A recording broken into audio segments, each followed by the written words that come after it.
Cuidado, el líder que ataca la teología te está preparando para la caída. Ese es el tema que vamos a ver.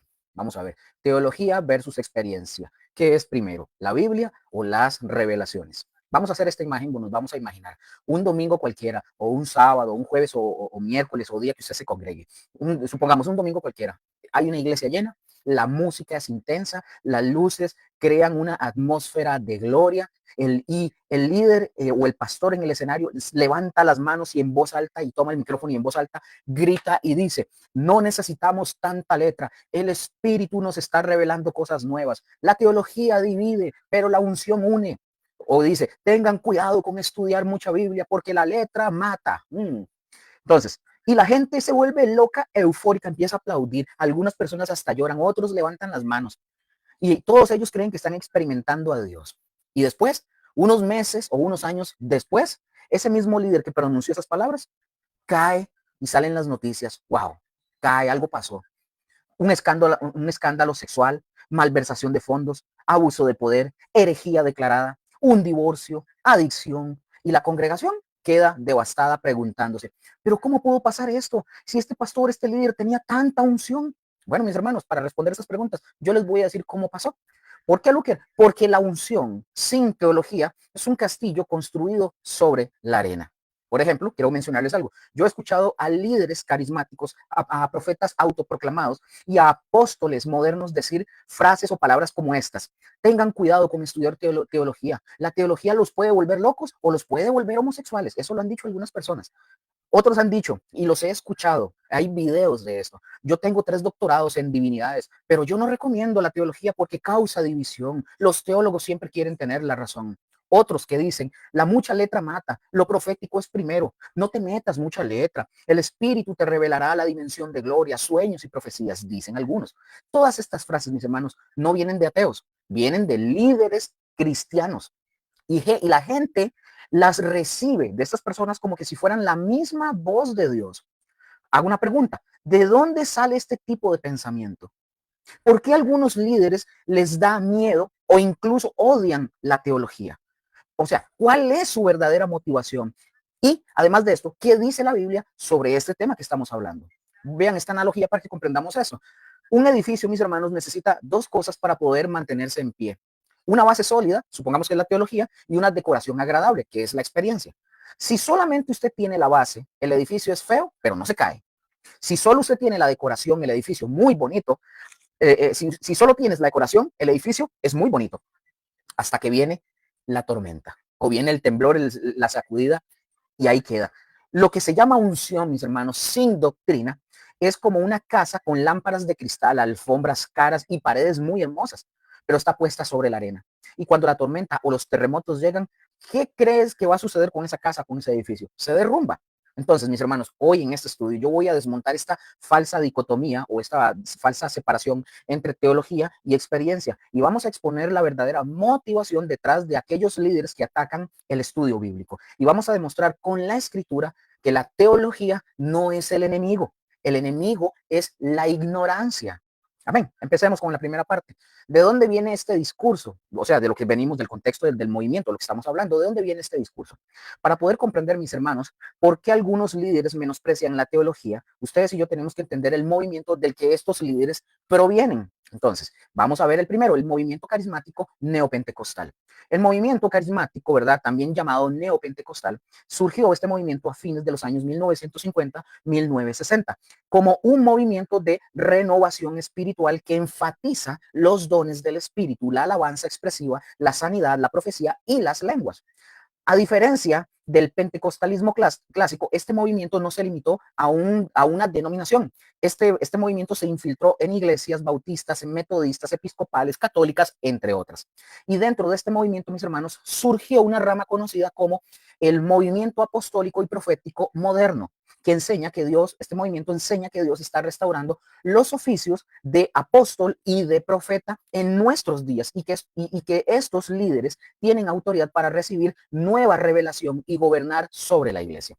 Este movimiento, mis hermanos, también es conocido como New Apostolic Reformation, o por sus siglas en inglés NAR, N-A-R. Este fue nombrado, dicho sea de paso, y promovido por el misionólogo C. Peter Wagner. Este fue profesor del seminario Fuller, quien declaró que el segundo periodo apostólico comenzó en el año 2001. Entonces, no es una denominación formal, sino una red de iglesias y de líderes conectadas para alianzas relacionales. Ahora, entre estos líderes más conocidos asociados a este movimiento se incluye, por ejemplo, Bill Johnson de Bethel Church, Reading, California, Mike Bickle de International House of Prayer de Kansas City, Cindy Jacobs, Generals International, Ricky Joyner de Morning Star Ministries, Chuck D. Pierce de Glory of Zion. Yo no sé inglés, ¿verdad? Así que pueden reírse de mí por eso, porque yo no sé inglés como tal. Lou Engel de Cole, Shean, John y Carol Arnott y Brian Simons, traductor de la Passions Translation. Ahora, pongan atención. El movimiento, mis hermanos, enfatiza el llamado ministerio quíntuple de Efesios 4:11, pero con un fuerte énfasis en los apóstoles y profetas como la autoridad principal sobre la iglesia por encima de los pastores y maestros. Ahora, para poder entender esta táctica, Wagner y otros líderes de la NAR enseñan que los apóstoles y los profetas modernos tienen autoridad para recibir revelación directa de Dios, a veces por medio de estados, de trances o de sueños. Esto les permite declarar nuevas cosas que Dios supuestamente está haciendo sin necesidad de someterse a la autoridad final de la escritura. Presten atención.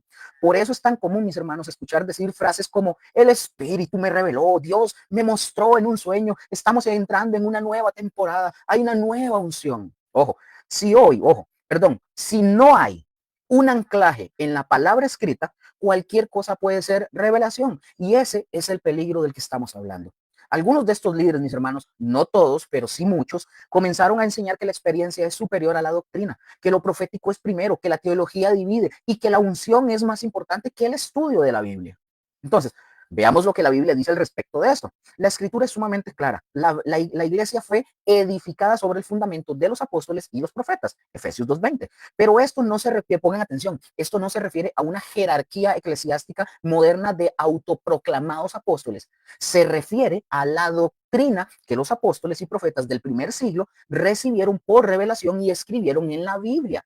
La fe fue dada una vez para siempre a los santos. Judas 3. No hay, mis hermanos, no hay nueva revelación. Fue de lo que ya está escrito. Amén. Ahora, conozcamos un poco de la presencia del movimiento apostólico y profético moderno en Costa Rica y también en el mundo. Este movimiento, mis hermanos, no es solo un fenómeno extranjero. En Costa Rica también hay líderes y congregaciones que operan bajo esta misma filosofía, con las mismas enseñanzas y prácticas que se documentan a nivel internacional. Aunque yo no voy a mencionar nombres específicos, muchos van a entender, ¿verdad? Porque aquí la intención, ¿verdad? La intención es enseñar los principios, no voy a señalarlos a ellos como tal. Es importante que usted, mis hermanos, sepa identificar las señales de este tipo de movimiento.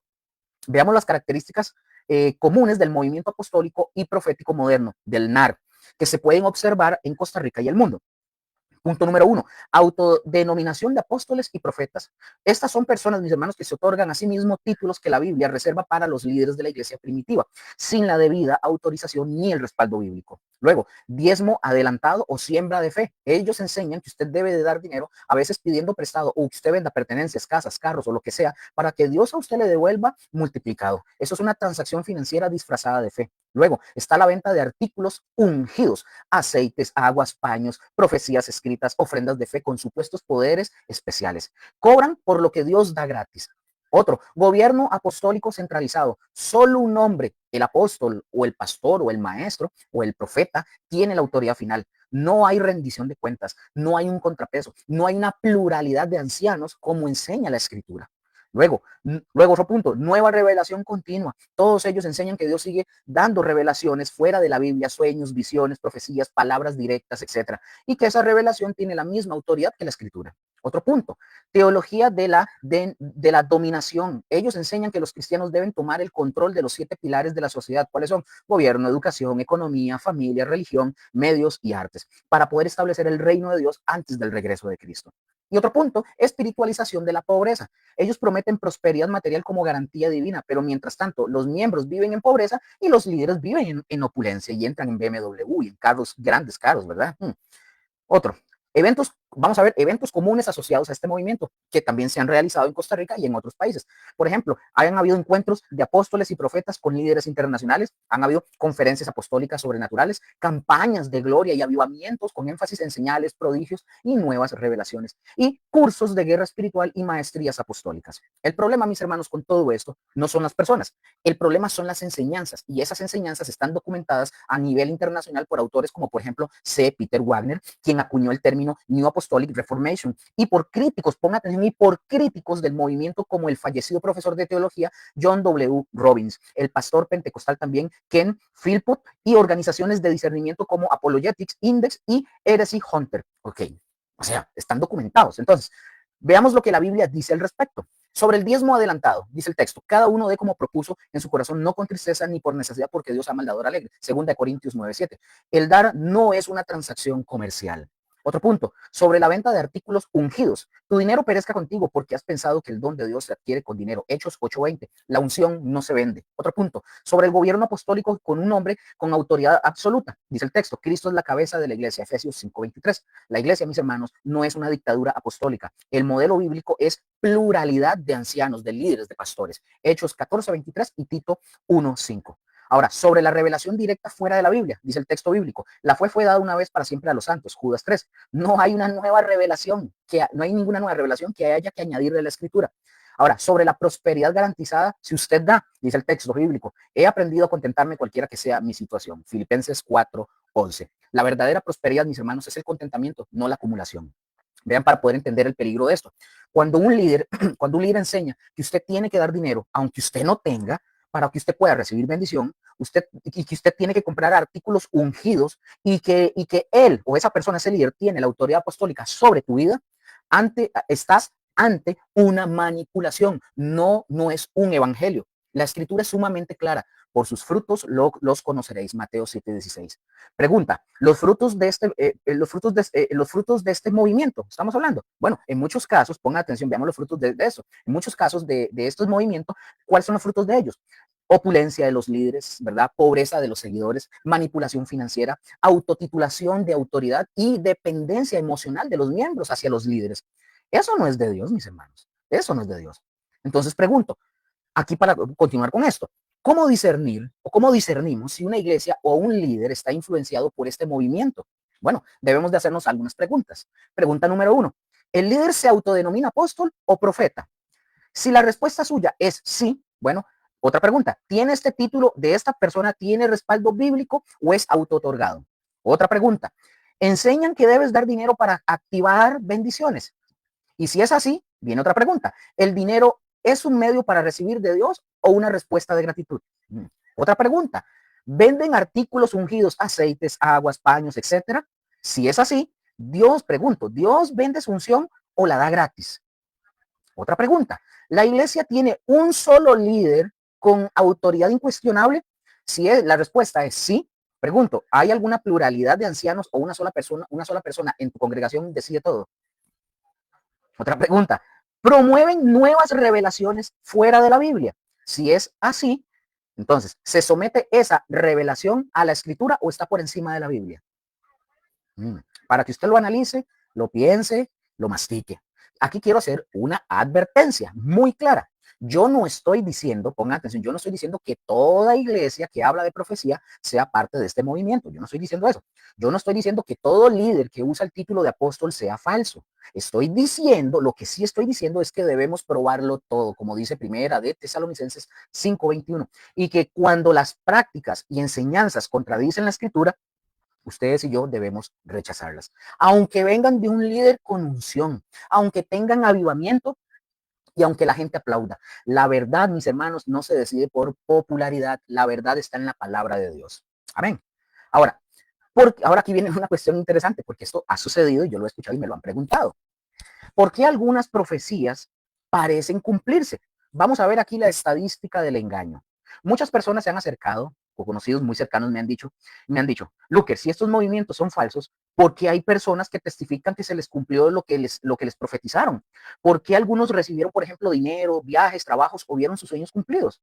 Bueno, esta pregunta es una pregunta justa y merece una respuesta honesta. Entonces, yo no quiero aclarar algo, yo no voy a negar que hay personas que dicen haber recibido algo, pero hay varias explicaciones para esto y ninguna de ellas requiere aceptar que estos líderes son verdaderamente profetas de Dios. Primero, para entender esto, primero, las profecías son tan vagas que es imposible que no se cumplan. Entonces, mis hermanos, vean esto. Los falsos profetas usan un truco que es muy viejo, profecías genéricas que pueden aplicarse a casi cualquier situación. Por ejemplo, vienen y le dicen, algo grande va a pasar en tu vida. ¿Qué es ese algo grande? Un ascenso, un viaje, un nacimiento, una venta, incluso una enfermedad puede interpretarse de esta forma. O le pueden decir, Dios está preparando una bendición para ti. Bueno, mis hermanos, la bendición nunca tiene fecha, ni monto, ni forma específica. Cualquier cosa buena se cumple. O le pueden venir y decir, vas a recibir dinero de una fuente inesperada. Pregunta, ¿un regalo? ¿Un reembolso? ¿Un trabajo? ¿Una herencia? ¿Un billete, digamos, encontrado en la calle? Cualquier cosa, todo puede calificar. O le dicen también, hay un viaje en tu futuro. Entonces, pregunto, ¿quién no ha hecho un viaje en su vida, aunque sea a la esquina? La profecía es imposible que no se vaya a cumplir. O le dicen, Dios va a abrir puertas para ti. Pregunto, ¿una oportunidad laboral, una amistad, una venta, una decisión? Cualquier cosa es una puerta abierta. Entonces, para poder entender eso sobre las profecías vanas, es como un horóscopo. El horóscopo dice, hoy recibirás una noticia importante. Entonces pregunto, ¿quién no recibe una noticia importante en un día? Puede ser buena, puede ser mala, puede ser del trabajo, de la familia, de un amigo. El horóscopo siempre acierta porque es tan vago que cualquier cosa lo confirma. Así funcionan las profecías de estos movimientos. Segundo, la persona, ojo con este otro punto. Segundo, la persona hace que se cumpla. Este es el autocumplimiento profético. Vamos a ver, por ejemplo, una persona que cree firmemente que Dios le va a dar un trabajo, pues se esfuerza más, busca más, se prepara más y a veces por su propio esfuerzo, no por una profecía, consigue el trabajo. Después la persona dice, la profecía se cumplió, cuando en realidad fue su propia acción. Por ejemplo, un líder profetiza y dice, vas a conseguir un mejor empleo. Entonces la persona que recibe esa palabra, motivada por esa profecía, actualiza su currículum, aplica a más puestos, se prepara mejor para las entrevistas y consigue un empleo. La pregunta, ¿se cumplió la profecía? Sí, en apariencia. ¿Por qué, Luker? Porque la persona actuó. La profecía no tenía poder, la persona tenía potencial. El profeta solo puso una etiqueta a lo que la persona ya podía hacer. Amén. Tercer punto, un sesgo, es decir, una tendencia de nuestra mente a recordar los aciertos y enterrar los fracasos. Solo se recuerdan los aciertos y se olvidan los fracasos. El cerebro humano, mis hermanos, tiene un defecto conocido. Recuerda más fácilmente lo que confirma sus creencias y olvida lo que las contradice.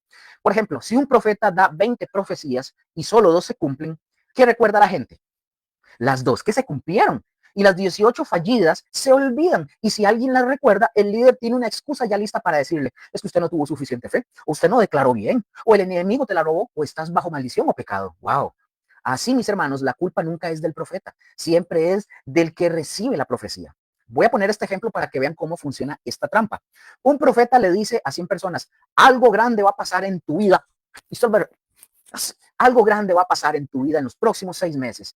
A 2 de esas personas les pasa algo bueno. ¿Coincidencia o ellas mismas lo hicieron posible? Esas 2 personas van a hablar maravillas del profeta. Las otras 98 personas avergonzadas o confundidas van a callar o van a decir, ay, es que quizás yo no tuve suficiente fe. Entonces, mis hermanos, así se construyen las reputaciones de los falsos profetas. Solo los pocos aciertos y los muchos olvidos son, por eso, sobre los pocos aciertos y los muchos olvidos. Esto es manipulación estadística pura, no es profecía. Cuarto punto, coincidencia estadística básica. Con suficientes personas, por mera probabilidad, algunas cosas van a coincidir. Si un profeta le dice a 1000 personas, vas a recibir un dinero inesperado, es estadísticamente probable que algunas de ellas, por pura casualidad, les pase algo que interpreten como dinero inesperado. No es magia, no es unción, es probabilidad. Si yo, por ejemplo, yo vengo ahorita y yo le digo a 1000 personas, mañana te va a pasar algo bueno, estadísticamente a muchas les pasará algo bueno al día siguiente. No porque yo sea profeta, es porque la vida tiene tantos días buenos y días malos. Y a mucha gente le pasan cosas buenas todos los días. Amén. Quinto, la profecía era tan obvia que no necesitaba revelación divina. Hoy, mis hermanos, hay profecías que son simplemente sentido común disfrazado de revelación. Por ejemplo, vas a tener problemas en tu trabajo. Pregunto, ¿quién no tiene problemas en el trabajo? O Dios va a probar tu fe. Mis hermanos, la vida ya tiene pruebas suficientes sin necesidad de profecía. O le dicen, alguien cercano a ti te va a fallar. Mis hermanos, las relaciones humanas son imperfectas, es casi inevitable. Otro, vas a tener un año de cambios. Todos los años hay cambios. Es una obviedad. Entonces, veamos este otro punto que quiero tocar, que es la verdad que nadie quiere decir. Cuando los líderes dicen, mi profecía se cumplió, la realidad es que la profecía era tan vaga que era imposible que no se cumpliera. O la persona la hizo cumplirse, o fue casualidad o fue una obviedad. Otro, cuando dice tus profecías no se cumplen porque usted no tiene fe, es una táctica de manipulación para que usted no cuestione al líder y usted se eche la culpa a sí mismo. O cuando dicen, Dios me reveló esto, es una afirmación sin sustento. No hay manera de verificarla. Y si la profecía falla, la excusa ya la tienen lista. Veamos lo que la Biblia dice sobre estos falsos profetas. Dios mismo, mis hermanos, el mismo Dios dio la regla para identificar a un falso profeta. Y es sumamente importante, es importantísimo entenderla. Dice el texto bíblico, si el profeta hablara en nombre de Jehová y no se cumpliere lo que dijo ni aconteciere, esa palabra no es de Jehová. Con presunción la habló aquel profeta. Deuteronomio 18:22. Noten algo muy interesante. Dios no dijo, si falla una de cada 10 profecías. No, no dijo tampoco, si el oyente tiene poca fe. No dijo eso Dios. No dijo, es una profecía condicional. No, Dios sí dijo, si no se cumpliere. Es decir, una sola profecía falsa ya lo califica como falso profeta. Una sola. No hay segundas oportunidades, no hay falta de fe del oyente, no hay profecía condicional. Si el profeta dice esto va a pasar y no pasa, es falso, punto. Así tan claro. Voy a poner un ejemplo aquí en Costa Rica, un ejemplo que si usted es de Costa Rica, usted lo va a recordar, lo va a traer así, pero fresquititico. Y para que veamos, y también para que ustedes y yo veamos que esto no es teoría lejana. Recordemos lo que pasó en Costa Rica durante las elecciones presidenciales del año 2018. Un pastor de nombre David Laviña López, desde La Habana, Cuba, publicó en sus redes sociales que Dios le había revelado que Fabricio Alvarado sería el próximo presidente de Costa Rica. Dijo este hombre textualmente, leo textualmente lo que dijo este hombre y dice, hola amigos, mientras oraba Dios me habló de un hombre llamado Fabricio Alvarado. Solo me dijo que este Fabricio sería el próximo presidente de este país. Ojo, la profecía era clara, específica y sin ambigüedades. Fabricio Alvarado, presidente. Ahora, pero la historia real, mis hermanos, fue completamente otra. En la segunda vuelta de esas elecciones, quien ganó la presidencia fue Carlos Alvarado y no fue Fabricio Alvarado. La profecía del pastor cubano se estrelló contra la realidad de las urnas de los votantes. Pasó algo, se disculpó el profeta, alguien lo señaló como falso. No, mis hermanos, la mayoría de los que escucharon esa profecía simplemente la olvidaron o le echaron la culpa a la falta de fe de los votantes o reinterpretaron la derrota como un plan más grande de Dios. No, mis hermanos, Dios fue claro en Deuteronomio 18:22. Si el profeta dice esto va a pasar y no pasa, es falso, punto. No hay que darle más vueltas. Voy a compartirles un par de links aquí para que ustedes vayan y busquen y vean esos videos de unas cosas que también sucedieron en una iglesia muy reconocida, para que ustedes mismos lo analicen. Entonces, mis hermanos, y esto no fue un caso aislado. Este mismo Fabricio Alvarado reconoció públicamente como su padre espiritual y guía autodenominado apóstol y profeta, Ronnie Chávez, de verdad, él mismo lo mencionó. Este apóstol declaró que Fabricio Alvarado está preparado para grandes tareas en medio de los costarricenses y bien puede ejercer cualquier otro cargo público de gran envergadura, dice él. Ahora, hasta ahí la profecía no era falsa porque no era concreta. Ahora, pero el problema, ojo con esto, pero el problema es que este mismo Ronnie Chávez enseñaba que el diezmo adelantado, enseñaba sobre el diezmo adelantado, vendía aceites de unción y se autoproclamaba apóstol de apóstoles, con autoridad absoluta. Y la gente lo sigue todavía. Pregunta, ¿cuál fue el resultado? Fabricio Alvarado perdió la presidencia. La guía profética de Ronnie Chávez no lo llevó a la victoria. Y la congregación de Ronnie Chávez, aunque no se derrumbó, sigue siendo un ejemplo de lo que pasa cuando la autoridad no se somete a la palabra de Dios, a la Biblia. Entonces aquí hay una lección clara para todos. Cuando un profeta pone su autoridad por encima de la palabra de Dios, su profecía termina estrellándose contra la realidad. No importa si tiene miles de seguidores, si aparece en televisión, si es apóstol o si es padre espiritual. La verdad de Dios no se mide por popularidad ni por sentimientos, ni por el tamaño de la iglesia. Se mide por la fidelidad a la palabra de Dios. Y el asunto, quiero que vean algo, aquí el asunto no termina ahí, no termina ahí, porque los frutos del árbol, ojo, los frutos del árbol, del árbol se siguen viendo con el tiempo. Ahora, para que veamos que esto de seguir a profetas falsos no es un juego de chiquitos, observemos lo que ha pasado años después de hablando de esto, lo de Fabricio. Este mismo Fabricio Alvarado, a quien el profeta Ronnie Chávez le presagió y la presidencia, y como ya vimos, la profecía fue un fracaso, para este año 2026, este Fabricio Alvarado enfrenta serias acusaciones por presunto acoso sexual. Según lo que ha publicado la prensa nacional aquí en el país, el exdiputado Fabricio Alvarado tiene 3 denuncias abiertas en su contra por presuntos delitos de naturaleza sexual. Una de ellas es de una mujer llamada Alicia Castillo, quien lo acusa de abusos sexuales cometidos en el año 2006 cuando ella tenía 13 años de edad y él tenía 32. La Fiscalía, por ejemplo, la Fiscalía General lo investiga actualmente dentro de una causa penal por estos hechos que habrían ocurrido en perjuicio de 3 víctimas. Y esto todavía, ojo, y esto se puso todavía más tenso durante los debates políticos en las últimas elecciones. La actual presidenta de la República, Laura Fernández, quien era candidata en ese momento, lo acusó públicamente de acoso y fue durante un debate y ella declaró sin filtro, y leo textualmente lo que dijo Laura Fernández: cuando fui asesora, al igual que muchas más, recibimos acoso de este señor. Nunca voy a olvidar cuando me arrinconó contra un escritorio. Aseguró ella que él usaba su posición de poder para hacer comentarios inapropiados y hasta el nombre de Dios para manipular. Ahora, escuchen bien lo que voy a decir. Necesito que presten atención a lo que voy a decir porque esto es muy importante. Yo no estoy diciendo que Fabricio Alvarado es culpable, aclaro.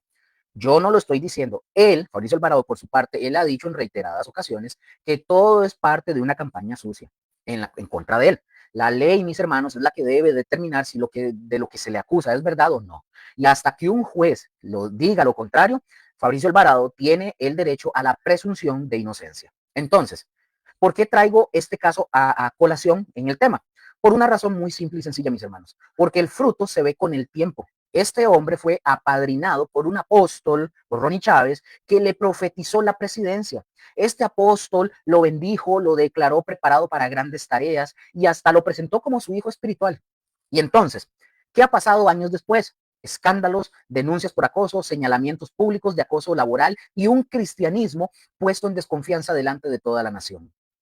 Pero cuidado, porque repito, yo no estoy diciendo que Fabricio sea culpable de los cargos, yo no lo estoy diciendo. Lo que sí es un hecho objetivo documentado por la prensa es que este líder que se llenaba la boca, hablando de Ronnie Chávez, que se llenaba la boca con el nombre de Dios y que fue, bueno, o por Fabricio, y que fue ungido por un apóstol de estos, hoy está manchado por la sombra de esas gravísimas acusaciones que se le están diciendo. Eso, mis hermanos, es un fruto malo y la Biblia nos manda a juzgar el árbol por sus frutos. Mateo 7:16. Dios no necesita mentiras para hacer su obra, mis hermanos. Si un profeta falla, es falsa. Punto. Si un profeta bendice a alguien que termina envuelto en escándalos, ¿de qué espíritu es ese liderazgo? ¿Acaso no nos advirtió el apóstol Pedro que habría falsos apóstoles que introducirían encubiertamente herejías destructoras? Segunda de Pedro 2:1. Por eso les repito, lo repito, no se dejen llevar por el show, por las luces ni por los títulos. Cuando ustedes vean a un líder que se dice apóstol o que se dice profeta, póngalo a prueba con la palabra de Dios y observe con atención los frutos que produce a largo plazo. Los frutos no se ven inmediatamente, muchas veces, porque un árbol, mis hermanos, por más bonito que sea todo su follaje, al final se conoce por sus frutos y aquí los frutos están a la vista y que Dios nos dé discernimiento para poder entender esto. Y todavía hay algo más importante. Ojo con esto. Deuteronomio 13 del 1 al 3 dice que incluso si la profecía se cumple, pero el profeta te aparta de Dios o te enseña a servir a otros dioses, también es falso. El criterio no es el cumplimiento, es la doctrina y la obediencia a Dios. Y esto no es teoría. La historia, tanto bíblica como la reciente en la que vivimos, está llena de ejemplos. Por ejemplo, un caso clarísimo, nosotros lo vemos en el Antiguo Testamento. Dios ya le había advertido al pueblo de Israel que si se levantara en medio de ti profeta o soñador de sueños y te anunciare señal o prodigio, y si se cumpliere la señal o prodigio que él te anunció y dijere, vamos en pos de dioses ajenos, no darás oído a las palabras de tal profeta. Deuteronomio 13, del 1 al 3. La prueba definitiva no era si la señal se cumplía, sino a dónde llevaba esa señal. Por ejemplo, el ejemplo más escalofriante que encontramos está en el primer libro de Reyes, capítulo 22.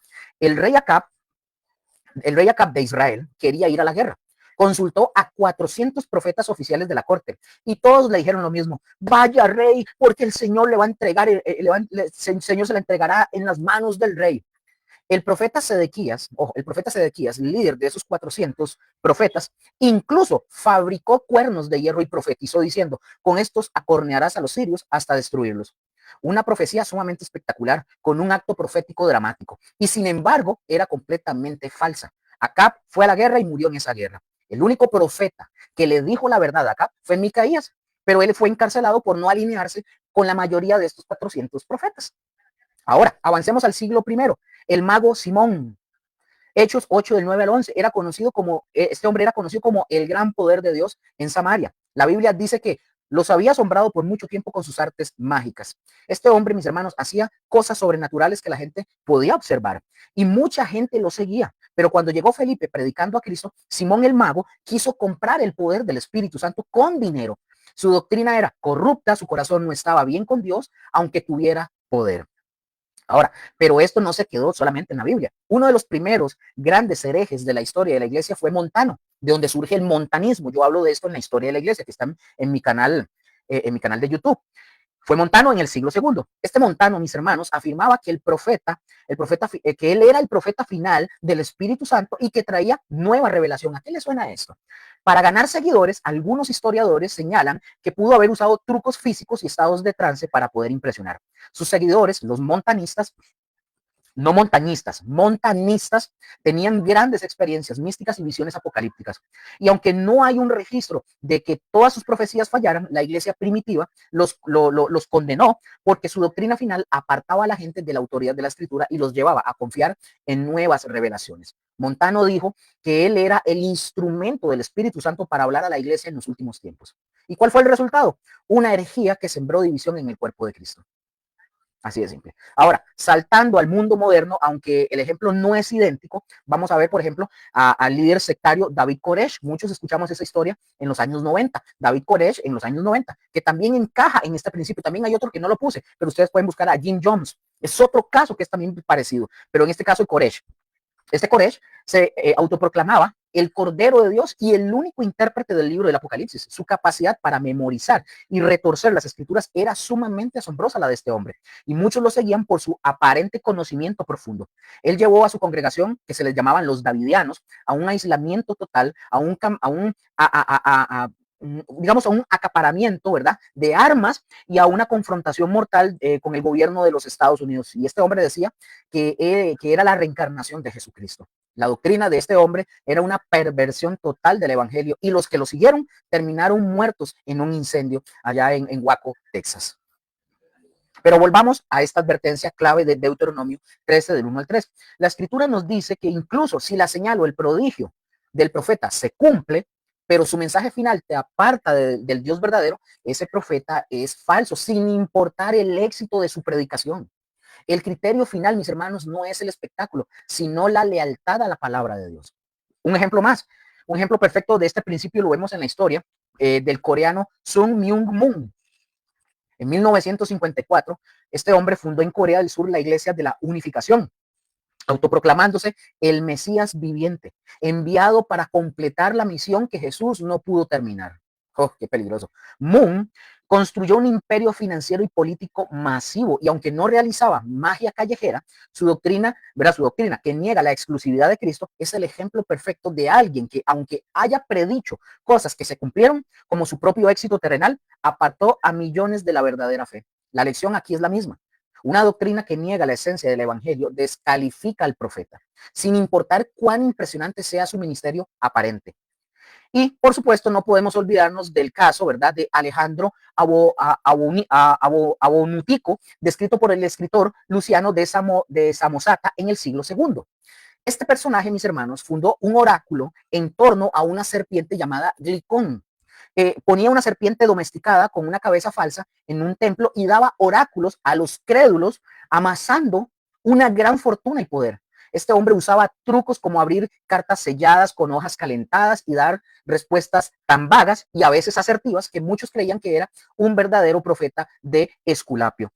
Era en esencia un sofista que manipulaba la fe de la gente para su propio beneficio. Ahora, un ejemplo mucho más cercano en el tiempo y que ilustra a la perfección el patrón de Deuteronomio capítulo 13 es el tristemente célebre caso del nigeriano T.B. Joshua. Este popular y carismático líder religioso fundó en 1987 la mega iglesia de Synagogue Church of All Nations, o por sus siglas en inglés, SCOAN, en Lagos, Nigeria, la cual, mis hermanos, llegó a traer a unas 15,000 personas cada semana. Era mundialmente famoso por sus supuestos milagros, profecías y sanidades transmitidas globalmente por su canal de televisión Emmanuel TV. Sin embargo, mis hermanos, la evidencia documentada por la BBC en un revelador documental del 2024 enseña y muestra un patrón de abuso durante 20 años, desde escándalos y falsos milagros hasta acusaciones de un sistema de control que, según los testigos, se asemejaba a una secta. ¿Cuál fue su fruto? Como acabamos de ver, las investigaciones periodísticas posteriores a su muerte han revelado un entramado de manipulación espiritual y de abuso de poder que ya es de dominio público. Esto es lo que pasa cuando la autoridad de un líder no se somete a la palabra de Dios, sino a su propia unción y carisma. Ahora sí, volviendo a las escrituras, incluso el apóstol Pablo tuvo que lidiar con esto. En 2 de Tesalonicenses, capítulo 2, del versículos 9 y 10, él advierte que la venida del anticristo será con poder, señales y prodigios mentirosos y con todo engaño de iniquidad. No dice que los prodigios sean falsos en apariencia, sino que son mentirosos en su origen y propósito, o sea, llevar al engaño. Entonces, Luker, ¿cuál es la prueba definitiva? Jesús mismo la dio en Mateo 7, del 15 al 20. Por sus frutos los conoceréis. No es por la unción, no es por los milagros, no es por las multitudes que lo siguen. ¿Cuál es el fruto de su doctrina? ¿Te acerca más a la escritura o te aleja más? ¿Te hace más humilde o te hace más dependiente de un hombre? ¿Edifica a la iglesia o crea una secta alrededor de una personalidad? Esa es la verdadera prueba, porque como dice Proverbios 14:12, hay camino que al hombre le parece derecho, pero su fin es camino de muerte. Entonces, ¿qué hacer con los testimonios de profecías cumplidas? ¿Qué hay que hacer? Mis hermanos, no basen su fe en testimonios aislados. Examine la doctrina del líder, Gálatas 1, del 8 al 9. No se deje impresionar por unos pocos casos. Pregúntense, ¿qué pasa con los miles de casos que no se cumplieron? Otro punto, no acepten la excusa de falta de fe. Recuerden, el fracaso de la profecía es culpa del profeta, no del oyente. Deuteronomio 18:22.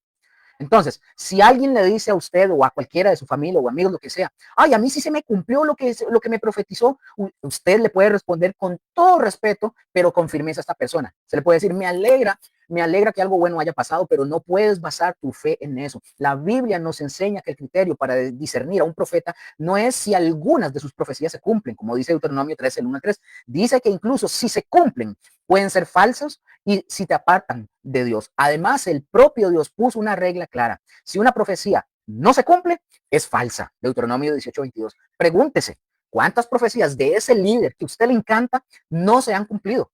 ¿Y qué excusas le dieron a la persona? ¿Falta de fe? Esa es la táctica más vieja de manipulación. No te dejes engañar por unos pocos casos de éxito cuando hay miles de personas a los que les prometieron y nunca recibieron absolutamente nada. Quiero aclarar algo, mis hermanos. Yo no estoy negando que haya personas que genuinamente creen haber recibido algo. Yo no niego que algunas de ellas, por coincidencia, esfuerzo propio o interpretación forzada, hayan visto algo que consideran un cumplimiento. Pero la pregunta no es si hay casos de cumplimiento. La pregunta es, ¿eso prueba que el líder es un profeta de Dios? Y la respuesta bíblica es no. Un líder que cobra por profetizar, que te hace dar dinero por activar bendiciones, que te vende aceites ungidos y que tiene una vida de opulencia, mientras todos sus seguidores son pobres, no pasa la prueba bíblica, aunque tenga 20 testimonios de cumplimientos. Porque sus frutos son malos, Mateo 7:16. Su doctrina es falsa, Gálatas 1, del 8 al 9. Y su motivación es el dinero, segunda de Pedro 2 al 3. No se dejen engañar. La verdad no se mide por testimonios emocionantes, se mide por la palabra de Dios. Así de simple. Ahora, en esta parte vamos a ver las frases que yo, por lo menos, si usted conoce alguna, se la puede poner ahí, frases que yo he escuchado y cuál es su verdadero significado. Vamos a escuchar y voy a decirles frases que yo he escuchado. Vamos a ver algunas de las frases que se mencionan estos líderes y vamos a analizar qué hay detrás de cada una de estas frases. Frase número 1. Dicen, la teología puede volverte loco u homosexual. Ellos lo que dicen, tengan cuidado con estudiar teología. La teología te puede volver loco o se puede volver homosexual. ¿Qué quieren decir realmente detrás de esa frase? Lo que ellos están diciendo es, no cuestiones lo que nosotros enseñamos. No estudies por ti mismo, depende de nuestra unción. lo que la Biblia dice respecto a eso. Dice la Biblia, escudriñar las escrituras, Juan 5:39. Dice otro, estos eran más nobles, hablando de los bereanos, estos eran más nobles que los de Tesalónica, pues recibieron la palabra con toda solicitud, escudriñando cada día las escrituras para ver si estas cosas eran así. Hechos 17:11. Pablo no dijo, no estudien. Pablo sí dijo, escudriñen. El elogio más grande que se le da a una iglesia en el Nuevo Testamento es que verificaban la enseñanza con la escritura. Y la homosexualidad es condenada por la Biblia, no por estudiar demasiado. Decir que la teología vuelve homosexual es una táctica de terror y de miedo, para que la gente no los cuestione. Así como los fariseos decían, el que sigue a Jesús es un maldito, estos dicen hoy, el que estudia teología es un raro, o no tiene revelación, o es un legalista. Frase número 2. Frase número 2. Yo tengo doctorados, pero yo no recomiendo la teología porque divide. ¿Qué es lo que dicen? Y esto yo lo escuché en un video de un pseudo pastor. Él dijo así, yo tengo 3 doctorados en divinidades, pero yo no recomiendo la teología porque causa división. Los teólogos siempre quieren tener la razón. Eso dijo este hombre. Y tiene 3 doctorados en divinidades. ¿Qué quiso decir realmente esta persona? No quiero que nadie pueda contradecirme con la Biblia. Mi autoridad es profética, no teológica, es lo que él quiere decir. ¿Y qué dice la Biblia respecto a esto? Mis hermanos, es cierto que la doctrina puede dividir. Jesucristo mismo lo dijo. No penséis que he venido para traer paz a la tierra. No he venido para traer paz, sino espada. Mateo 10:34. El problema, mis hermanos, el problema no es que la doctrina divida.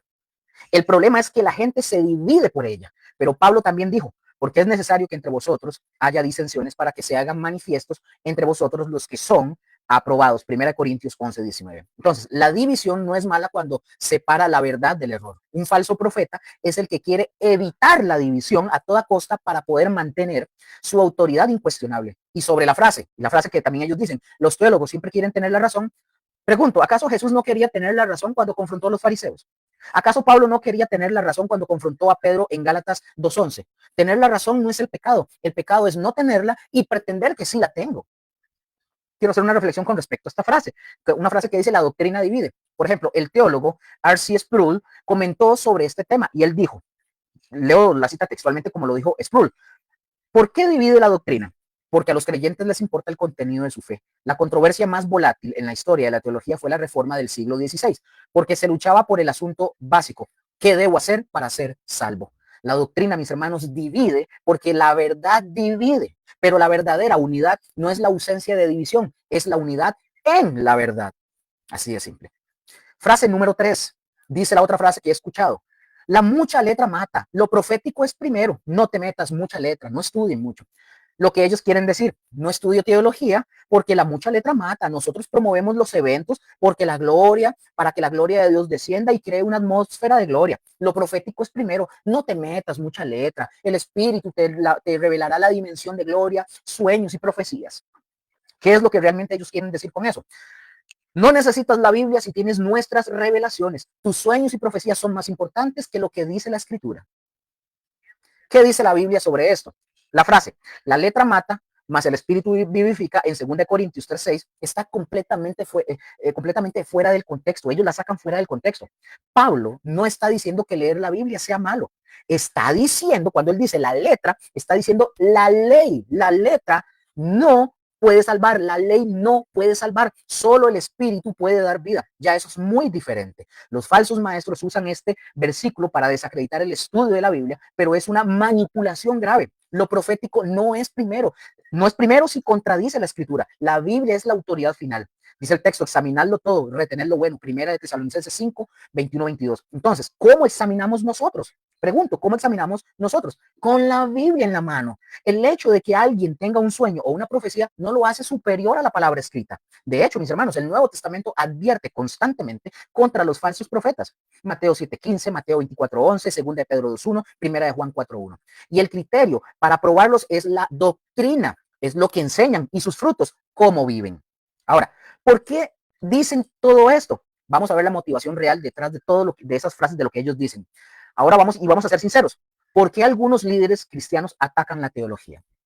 Vamos a ver eso. ¿Por qué algunos líderes cristianos atacan la teología? Razón número 1, para mantener el control. Cuando la gente no estudia la Biblia, y si usted no está estudiando la Biblia, usted está dentro de este paquete. Cuando la gente no estudia la Biblia, no puede verificar lo que el líder está enseñando. Se vuelve dependiente de ese líder. Y un líder que controla a sus seguidores puede manipularlos para que den dinero, para que trabajen gratis y no cuestionen la autoridad de ese líder. El control es más fácil cuando la gente es ignorante. La Biblia, vean lo que la Biblia dice, y conoceréis la verdad y la verdad os hará libres. Juan 8:32. La ignorancia no es una virtud, mis hermanos, es esclavitud. Razón número 2, para encubrir una vida doble, o sea, hipocresía. Muchos de los líderes que atacan la teología son los mismos que terminan cayendo en escándalos y no es coincidencia. ¿Por qué, Luker? Porque cuando no hay un anclaje en la verdad objetiva de la escritura, la moral se vuelve subjetiva. El Espíritu me dijo, escuché o tuve un sueño, el Señor me dijo, se convierte esto en una excusa para cualquier comportamiento. Y una de las razones por las que los líderes caen es el descuido de su relación con Dios. Y si alguien descuida su relación con Dios, lo primero que descuida es el estudio de la palabra. Dejan de leer, dejan de estudiar, dejan de someterse a la escritura y entonces su caída es cuestión de tiempo. Lo que la Biblia dice, por sus frutos lo conoceréis. Si el líder te dice, no estudies teología, observe sus frutos. ¿Son maduros? ¿Son santos? ¿Son transparentes? ¿O hay escándalos, hay secretismo y una vida que no cuadra con lo que predican? Los frutos no mienten. Razón número 3. Para encubrir errores teológicos. Si nadie estudia la Biblia, como yo lo he visto en muchas congregaciones, y es mucha gente, no son poquitos, son casi todas las iglesias del 100%, hay por lo menos el 99% que no estudia la Biblia. Si nadie estudia la Biblia, nadie puede señalar que las enseñanzas de ese líder son falsas. Un líder que enseña herejía necesita mantener a su rebaño en la ignorancia. Por eso este tipo de líder ataca el estudio, porque el estudio expone el error. Vean lo que la Biblia dice, porque vendrá tiempo cuando no sufrirán la sana doctrina, sino que teniendo comezón de oír se amontonarán maestros conforme a sus propias concupiscencias. Segunda Timoteo 4:3. Pablo predijo esto, y es exactamente lo que está pasando el día de hoy. Razón número 4, porque confunden teología con discusión vana. Aquí hay que aclarar algo. Es cierto que la teología puede volverse estéril, es cierto. Pablo advirtió contra las disputas vanas y contiendas de palabras en 1 Timoteo 6:4. Pero la solución no es abandonar la teología, la solución es hacerla bien. La diferencia entre teología sana, 2 Timoteo 1:13, Tito 1:9 y Tito 2:1. Y la teología vana es que una edifica y la otra hincha. El problema no es la doctrina, el problema es cómo se utiliza. Vean este ejemplo que les voy a poner para que lo comprendan mejor, para poder entender la diferencia. Imaginémonos un cuchillo, pongan en su mente un cuchillo. Un cuchillo puede utilizarse para cocinar, que es algo bueno, o puede utilizarse para matar, que es algo malo. Pregunta, ¿esto significa que debemos de prohibir los cuchillos? No, mis hermanos, el problema no es el cuchillo, es el cómo se usa. Así exactamente es la teología. Puede usarse para edificar o para pelear. El problema no es la teología, es el corazón de la persona que la usa. Amén. Ahora, quiero mostrarles los dos extremos peligrosos del conocimiento teológico, para que lo tengamos ahí. No podemos, mis hermanos, tirar piedras sin revisar nuestro propio techo. No todo el que estudia teología es un ejemplo de piedad. Hay dos extremos igualmente peligrosos que ustedes y yo tenemos que denunciar con la misma fuerza con la que denunciamos a los que atacan el estudio bíblico. Extremo número 1, el teólogo gladiador, el que usa el conocimiento para pelear, no para edificar. Vean, mis hermanos, puedo ir a mi Facebook y en redes sociales, yo y también he conocido personas que saben teología. Conozco personas que saben teología, o por lo menos estas personas, algunas tienen noción de algo de teología, pero usan ese conocimiento como un arma, no como una herramienta. Atacan, pelean, humillan a los que no saben, usan la teología para ganar discusiones, no para ganar almas. La actitud de ellos es, yo tengo la razón, usted está equivocado y te lo voy a restregar en la cara. O sea, no hay amor, no hay paciencia, no hay misericordia, solo hay orgullo envuelto en un lenguaje teológico. Vean lo que la Biblia dice al respecto. Pablo fue muy claro, dice, el conocimiento envanece, pero el amor edifica. 1 Corintios 8:1. El conocimiento, mis hermanos, sin amor no edifica, hincha, hace arrogante a la gente, convierte a la persona en un metal que resuena o como un platillo, ¿verdad?, que tintinea. 1 Corintios 13:1. También Pablo advirtió, si hablo en lenguas humanas y angélicas, pero no tengo amor, vengo a ser como metal que resuena o címbalo que tintinea. 1 Corintios 13:1, lo acabo de mencionar. Vean, se lo digo a usted y me lo digo también para mí mismo. Usted puede tener toda la teología correcta, toda la puede tener. Usted puede citar a Calvino, a Lutero, a Spurgeon, a Sproul, a MacArthur, a quien usted se imagine. Usted puede ganar todos los debates teológicos, pero si usted no tiene amor, usted no es más que un ruido molesto para Dios. Así de simple. El mismo Jesús confrontó a los que usaban el conocimiento para humillar. Dice, ay de vosotros, escribas y fariseos hipócritas, porque cerráis el reino de los cielos delante de los hombres, pues ni entráis vosotros, ni dejáis entrar a los que están entrando. Mateo 23:13.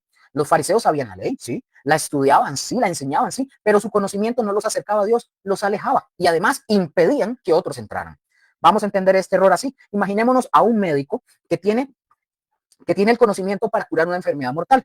Sabe el diagnóstico, sabe la medicina, sabe el procedimiento, pero en lugar de curar al paciente, lo usa para humillarlo. Vea, mire lo enfermo que está usted. Yo sé la cura para su enfermedad, pero no se la voy a dar porque porque usted no me cae muy bien, que digamos. Ese médico no es un sanador, es un verdugo. Así es el teólogo, mis hermanos, que sabe la verdad, pero la usa para pelear, para humillar, para demostrar que sabe. No es un siervo de Dios, es un fariseo moderno. Ese es el primer extremo. Segundo extremo, el teólogo acumulador. Tengo gente que yo sé que están en institutos, amigos, conocidos, están en institutos bíblicos que están estudiando teología. Este es el extremo, el otro, el segundo. El teólogo acumulador estudia para sí mismo, pero no comparte. El otro extremo, mis hermanos, este es igual de grave, aunque menos visible. Yo he visto, y como dije, muchos que se meten a estudiar teología, que se quedan en el otro extremo, acumulan información como quien colecciona monedas, ¿verdad? Saben mucho, sí, pero no enseñan, no predican, no promueven, no comparten. Su conocimiento se vuelve un tesoro escondido. Y con más conocimiento, más se callan ante lo que hoy está sucediendo en la iglesia. Ven el error, ven la herejía, ven el abuso, pero no hablan. Ellos dicen, no, yo no me voy a meter en problemas, eso no es mi don. Yo solo estudio que otros prediquen. Eso es lo que yo he escuchado. Lo que la Biblia dice al respecto, el mismo Pablo que escribió, el conocimiento envanece, también escribió, te encarezco delante de Dios y del Señor Jesucristo que prediques la palabra, que instes a tiempo y fuera de tiempo, redarguye, reprende, exhorta con toda paciencia y doctrina. Segunda de Timoteo 4, del 1 al 2. El conocimiento no es atraparlo, es compartirlo. Jesús dijo, nadie enciende una luz y la pone debajo de un almud, sino sobre el candelero y alumbra a todos los que están en casa. Mateo 5:15. Si Dios te ha dado conocimiento, como nos ha pasado a nosotros, no lo escondan. No es para que usted adorne su biblioteca o la muestre así en fotos, no, es para que alumbres. Y Santiago fue aún más directo. Háganse hacedores de la palabra, no solamente oidores, engañándoos a vosotros mismos. Santiago 1:22. El conocimiento, mis hermanos, que no se traduce en acción es un autoengaño. Crees que eres espiritual porque sabes mucho, pero en realidad estás más perdido que el que no sabe nada, pero ama a Dios. Entonces, para poder entender este error, imaginémonos a un hombre que tiene la cura para una epidemia mortal. La tiene en su poder, la tiene en su mano, sabe que funciona, pero en lugar de distribuirla, la guarda en un sótano bajo llave. Y dice, no me corresponde a mí que otros lo hagan, yo solo investigo. Ese hombre no es un sabio, es un cómplice. Así es el teólogo que sabe la verdad, pero calla, que ve el error, pero no habla, que estudia, pero no enseña. Está siendo cómplice del engaño. Mis hermanos, pongan atención. La teología correcta produce tres cosas. La teología sana, bien aplicada, produce, uno, humildad. Porque el conocer a Dios porque al conocer a Dios nos conocemos a nosotros mismos y al conocernos nosotros nos humillamos. No hay espacio para el orgullo. Número dos, amor. La teología correcta produce amor, porque la verdad sin amor es un ruido. El conocimiento debe de llevarnos a servir, no a humillar. Y número tres, a la acción, porque el conocimiento que no se comparte es un talento escondido. Y Jesús fue claro sobre lo que pasa con los talentos escondidos en Mateo 25, del 24 al 30. Por ejemplo, el puritano Thomas Brooks escribió y dijo, leo textualmente lo que él dijo, el conocimiento que no obra es como un diente que no mastica o un ojo que no ve, es conocimiento muerto que nunca fue plantado por el espíritu de vida. Entonces, mis hermanos, voy a mostrarles lo que no debemos de hacer, que es un autoexamen para ustedes y para mí. Antes de criticar, pongan atención porque eso es para mí también, antes de criticar a los que atacan la teología, tenemos que revisar nuestro propio corazón. Número uno, yo uso mi conocimiento para predicar o para humillar. Si tu defensa de la fe deja heridos en el camino, algo está mal. Número dos, comparto lo que sé o lo acumulo para mí. Si usted sabe la verdad y usted calla, usted es cómplice del error. Número tres, mi teología me hace más humilde o más arrogante. El conocimiento verdadero siempre lleva a la humildad, no al orgullo. Número cuatro, estoy dispuesto a aprender de quien no sabe tanto como yo. El orgulloso dice, yo enseño. La humildad dice, yo aprendo también. Y número 5, mi vida es coherente con lo que yo sé. Santiago 1:22 dice, y es claro, sed hacedores de la palabra, no solamente oidores. Y aquí, mis hermanos, quiero hacer un equilibrio bíblico. La solución, mis hermanos, no es dejar de estudiar. Eso es lo que quieren los falsos profetas y falsos maestros, pastores y apóstoles. La solución es estudiar con el corazón correcto. La iglesia necesita teólogos. La iglesia necesita teólogos. Te necesita a ti, me necesita a mí, pero no teólogos que pelean. Necesita teólogos que aman, no teólogos que acumulan. Necesita teólogos que comparten, no teólogos que humillan. Necesita teólogos que sirven. Por ejemplo, el gran teólogo R.C. Sproul solía decir, Todo cristiano es un teólogo. No todos lo somos en el sentido profesional o académico, pero teólogos somos, para bien o para mal. La pregunta aquí, mis hermanos, no es si somos teólogos. La pregunta es si somos buenos teólogos. Y ser un buen teólogo, mis hermanos, no significa ganar discusiones o acumular diplomas. Como dijo el mismo Sproul, el propósito de la teología no es hacer cosquillas a nuestro intelecto, sino instruirnos en los caminos de Dios para que podamos crecer hasta la madurez y la plena obediencia a Él. Pablo lo resumió todo en una frase. El fin del mandamiento es el amor nacido del corazón limpio, de buena conciencia y de fe no fingida. 1 Timoteo 1:5. Entonces, ¿cuál es el fin o el propósito de la teología? No es ganar discusiones, no es tener razón, no es acumular diplomas o certificados y títulos. El propósito es el amor. Amor a Dios, amor a los hermanos, amor a los perdidos. Si tu teología no te lleva a amar más, algo anda mal. Si tu conocimiento te hace más arrogante, no es verdadero conocimiento. Si sabes la verdad y la callas, tu conocimiento te condena. Entonces, si usted es del extremo, o como acabo de mencionar, si usted es del extremo, el gladiador, el que pelea con su conocimiento, pida perdón a quienes usted haya humillado. Recuerde 1 Corintios 13. El amor es más importante que el conocimiento. Usa ese conocimiento para construir, no para destruir. Si usted es del otro extremo, el acumulador, usted guarda su conocimiento para sí mismo, empiece a compartirlo ya, lo que ya usted sabe. Enseñe, predique, escriba. Haga un podcast, escriba, lo que sea. O vaya, predique. Tiene ya el insumo para hacerlo. Recuerde Mateo 5:15, la luz no se esconde, se pone en el candelero. Use su conocimiento para alumbrar, no para atrapar. Y si usted ya está en el equilibrio, siga así, pero no se duerma. Siempre hay más para que podamos aprender y más para compartir. Recuerde que la humildad y la acción deben acompañar al conocimiento. No se vuelva orgulloso. El que cree estar firme, mire que no caiga. 1 Corintios 10:12. Y lo que la Biblia, voy a decir este punto, lo que la Biblia dice sobre estudiar y enseñar. La escritura no es ambigua sobre esto. Según Timoteo 2:15, procura con diligencia presentarte a Dios aprobado como obrero que no tiene de qué avergonzarse, que maneja bien, o sea, corta recto la palabra de verdad. Pablo no dijo no estudies, dijo estudia con diligencia. La imagen es de un obrero que corta recto, el que corta recto la madera. Eso requiere precisión, requiere estudio. Hechos 17:11, los bereanos, ellos escudriñaban cada día las escrituras para ver si estas cosas eran así. Pablo no se enojó por esto, al contrario, los llamó más nobles. Verificar las enseñanzas con la Biblia es una virtud, no un pecado. 1 Pedro 3:15, estad siempre preparados para presentar defensa con mansedumbre y reverencia. Usted no puede defender lo que usted no sabe. Usted no puede dar razón de tu esperanza si usted no ha estudiado. Tito 1:9, el líder debe ser retenedor de la palabra fiel tal como ha sido enseñada para que también pueda exhortar con sana enseñanza y convencer a los que contradicen. El líder necesita saber para poder corregir. Usted no puede corregir el error si usted no conoce la verdad. La Biblia no dice, no estudies teología. La letra mata. Lo profético es primero. Los teólogos siempre quieren tener la razón. Todo eso, mis hermanos, son inventos humanos para mantener a la gente en la ignorancia. Entonces, ¿cómo discernir a los falsos líderes? Si alguien le dice a usted no estudie teología, pregúntese, ¿tiene este líder un historial de escándalos? La falta de teología, mis hermanos, sólida, a menudo va de la mano con falta de moral sólida.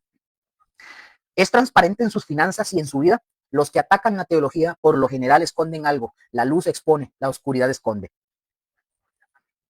Otra pregunta, ¿se somete a corrección o es incuestionable? Un verdadero líder acepta ser confrontado con la Biblia. Un falso líder se rodea de que la gente le diga, sí, señor. Otra, sus enseñanzas se alinean con la escritura. Ponga todo a prueba. Si algo no cuadra, aunque diga que es un apóstol o está con unción, es falso. Otra, te anima a estudiar por usted mismo o te hace dependiente de él. Un verdadero líder quiere que usted conozca la Biblia. Un falso líder quiere que usted dependa de él. Entonces, así como un billete, pongan atención, así como un billete falso se detecta por no tener las marcas de seguridad del billete verdadero, un falso líder se detecta por no tener las marcas de la escritura. Si no conoce usted el billete verdadero, cualquier falsificación te va a engañar. Pero por eso es que usted necesita teología. Usted no necesita conocer la Biblia, perdón, usted necesita conocer la Biblia para no ser engañado. Amén. Entonces, vamos a ver, la teología no es el enemigo, mis hermanos, la ignorancia sí. Quiero decir algo, para ya casi voy terminando. Yo no voy a decir que todos los líderes carismáticos, aclaro, no todos los líderes carismáticos son falsos. Yo no voy a decir que toda experiencia espiritual es falsa. No voy a decir que la teología resuelve todo. No voy a decir eso. Pero lo que voy a decir es esto, que sí es correcto. La ignorancia de la Biblia es la puerta de entrada a la herejía. La falta de doctrina produce falta de discernimiento. El cristiano que no estudia es como un soldado que va a la guerra sin entrenamiento. Usted no necesita un doctorado en teología para ser salvo, pero sí necesita conocer a Dios para no ser engañado.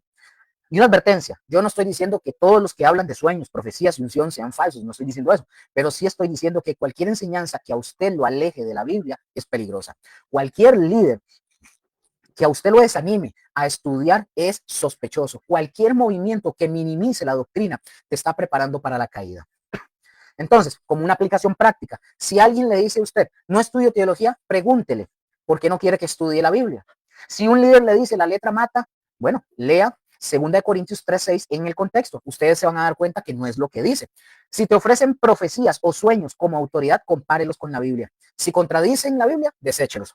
Si te dicen que la teología divide, recuerde, Jesús mismo dividió las multitudes. La verdad divide, la mentira es un error. O la mentira une en el error.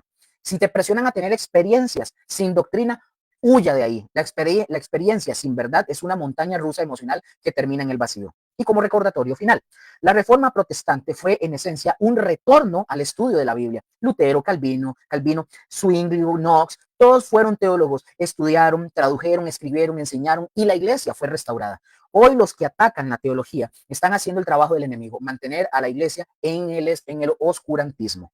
No permitan que nadie le quite el privilegio de conocer a Dios a través de su palabra. Entonces, mis hermanos, para cerrar, el mundo no necesita más cristianos con experiencias sin fundamento, necesita cristianos que conozcan a Dios. No necesitamos más líderes que nos digan que no estudiemos, necesitamos líderes que digan, síganme y vamos a estudiar juntos. Dios te dio una mente, úsela. Dios te dio una Biblia, léala. Dios te dio el Espíritu Santo, pídele que te guíe a la verdad. Dios te dio una mente, úsela. Para Él es honroso el creyente que estudia, que piensa, que escudriña las Escrituras. Para eso fue que Dios puso el cerebro. Y si alguien te dice que la teología es peligrosa, recuerden, lo peligroso no es el conocimiento, lo peligroso es la ignorancia. Amén. Bueno, mis hermanos, aquí llegamos al final. Gracias por su tiempo y su espacio y nos seguiremos viendo en otras enseñanzas más adelante. El Señor me los continúe bendiciendo. Mañana tenemos oración, 8 de la noche. En Somos Comunidad Cristiana José, jueves estudio bíblico, 7:30. El Señor me los continúe bendiciendo. Un abrazo a todos y les amamos. Chao.